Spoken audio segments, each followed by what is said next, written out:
আসসালামু আলাইকুম এভরিওয়ান। গত ক্লাসে আমরা বীজগণিত 3.1 সূত্রের সাহায্যে বর্গ নির্ণয় এই অঙ্কগুলো করেছিলাম। তোমরা যারা আগের ভিডিওগুলো দেখো না, ডেসক্রিপশন বক্সে লিঙ্ক দিয়ে দেবো, দেখে নিতে পারো, অথবা প্লেলিস্ট করা আছে সেখান থেকে দেখে নিতে পারবে। আজকে আমরা সরল করো এই অঙ্কগুলো করব। খুবই ইজি, দেখতে তোমাদের কাছে মনে হচ্ছে জটিল, বাট সো ইজি জাস্ট তোমাদের লজিকটা বুঝতে হবে, সূত্রগুলো মাথায় রাখতে হবে। তো চলো আমরা অঙ্কটা হাতে ধরে করব। ওকে, চলো আমরা খাতায় যাই। তো আমরা খাতায় চলে এলাম। দেখো, এটি হচ্ছে আমাদের প্রশ্ন।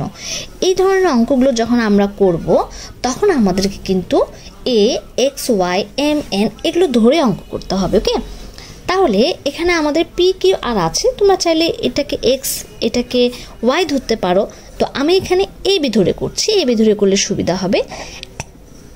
একই রকম জিনিসগুলোকে কিন্তু এ ধরতে হবে। দেখো, এটা এবং এটা একই রকম, সো এটাকে আমি এ ধরতে পারি। এরপরে এটা আর এটা একই রকম, সো এটাকে আমি বি ধরতে পারি।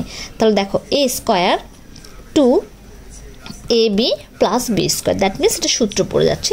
এইভাবে বুঝে আমাদেরকে ধরাটা শিখতে হবে। ধরা যখন শিখতে পারবে এই ধরনের অঙ্কগুলো একদম ইজি হয়ে যাবে। সো আমি কি করলাম, এবার প্রদত্ত রাশি লিখলাম এ square plus two a b plus b square, এটা দাঁড়ালো। ওকে, তাহলে এখন সূত্র পড়ে গেল। আমরা সূত্র দেখে বুঝতে পারছি, সরি এখানে মাইনাস আছে, মাইনাস হবে।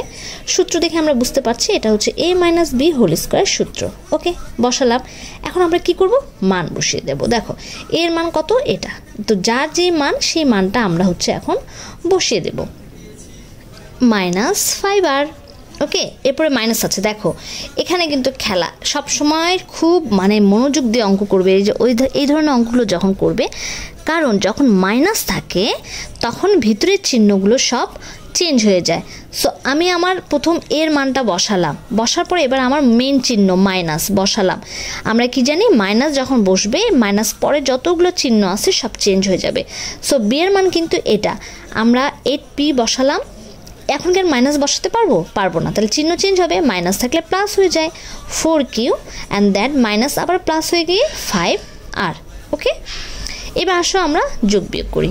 তাহলে 7p অ্যান্ড মাইনাস 8p, যে সংখ্যাটা নিব অবশ্যই তার আগের চিহ্নটাও আমরা কাউন্ট করব। তাহলে 7p এবং 8p, 8p থেকে 7p বিয়োগ দিলে থাকে শুধু p। এখন যেহেতু 8 বড় সংখ্যা, তাহলে মাইনাস কাউন্ট হবে, এটা আমরা জানি, ক্লাস 6, 7, 8 আমরা পড়েছি, আবারও তোমাদেরকে মনে করিয়ে দিলাম। এরপরে plus 3q and plus 4q, তাহলে 4 3 7, 7q, তাই না?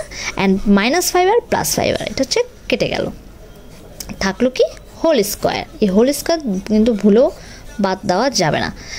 এরপরে আসো, এটাকে এখন আমরা এ ধরবো, এটাকে আবার বি ধরবো। তাহলে a plus b whole square, that means সূত্র বসাও আবার এ স্কোয়ার মানে minus p square plus 2a মানে মাইনাস পি অ্যান্ড বি মানে 7q আর b square, that means 7q whole square. Okay, আর মাইনাস যখন বসে তখন অবশ্যই আমরা কি করি, ব্র্যাকেট কিন্তু ক্লোজ করে দেই। এবার মাইনাস পি স্কোয়ারকে যখন আমরা স্কোয়ারে রূপান্তর করব তখন মাইনাস স্কোয়ারের কারণে মাইনাসটা প্লাস হয়ে যায়। দেন থাকলো শুধু পি স্কোয়ার প্লাস মাইনাসে minus, 7 2 14, 14 P Q and plus 7 49 Q square. শেষ, এটাই আমাদের আনসার। ওকে, একদম তোমাদেরকে আমি হাতে কলমে বোঝানোর চেষ্টা করলাম। তো আজকে এই পর্যন্তই। পরবর্তীতে আমরা আরেকটা অঙ্ক নিয়ে আলোচনা করব, সেই অঙ্কটাও খুব ইম্পর্টেন্ট। যারা এই মুহূর্তে আমার ভিডিওটি দেখছো লাইক শেয়ার করে দাও, যারা সাবস্ক্রাইব করেছো তাদেরকে অনেক ধন্যবাদ, যারা করো নাই তারা ঝটপট সাবস্ক্রাইব করে দাও।